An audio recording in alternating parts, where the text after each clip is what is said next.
Woo, hipster chicken, here we are again. JK, I'm glad to see you're back on the channel. I hope you will continue to pop up, contribute, and, you know, even if you don't know what to say or how exactly to present yourself, that's cool. We like you anyway. It's good you're back, and it's good that you want to participate and discuss, and so I wouldn't worry too much about not having things to say or filling up 4 whole minutes, because that can be hard sometimes.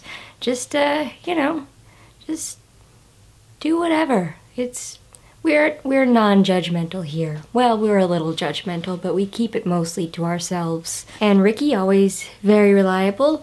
I think it's a good idea to bring back the themes, or at least to have some kind of overarching something so we know what we're talking about on a weekly basis, because it is hard to know what to say sometimes. I mean, even about a broad subject, but especially when there's no subject, it's difficult, to say the least. So comfort there's a lot I could say on that subject. Work just felt like it dragged on forever today. It was really just a boring day. I mean, my job is usually boring, but I had almost nothing to do, and the very little I had to do was just this tedious, monotonous, eye-crossing kind of work, and I was by myself for most of the day, and I felt like I was gonna fall asleep the whole day, and I hate that. I hate that feeling of not having enough to do, not being stimulated or occupied, or, you know, just being idle all the time. And I was kind of thinking about that in terms of comfort, because I was thinking about how a lot of the times I wish I didn't have things to do. You know, the idea of not having things to do, or, you know, being free, having free time, is, depending on the situation, depending on the context, it's either a really nice, comforting thing, or it's a really crappy, like, oppressive thing. Like, when I don't have things to do at work, it stresses me out, and it just makes me feel like I'm wasting my whole life.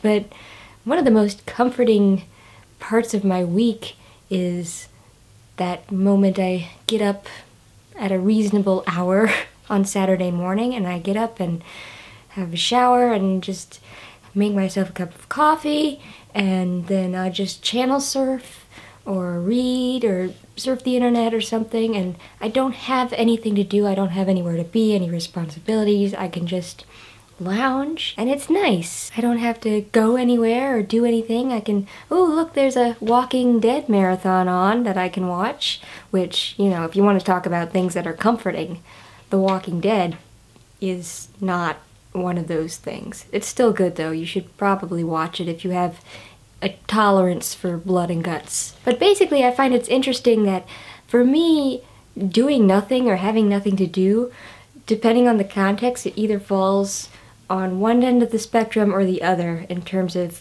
like, my mood and how comfortable I am.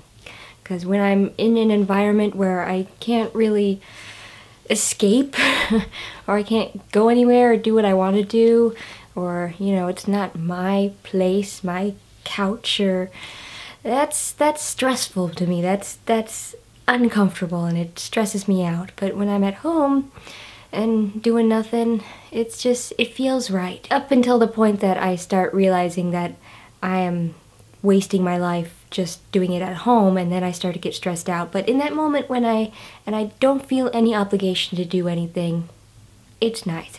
It's one of my favorite things. I'm glad again that JK, you're back, and Ricky, I'm glad to see you just moving along, and people are stomping upstairs, so I guess that's my cue to turn the camera off.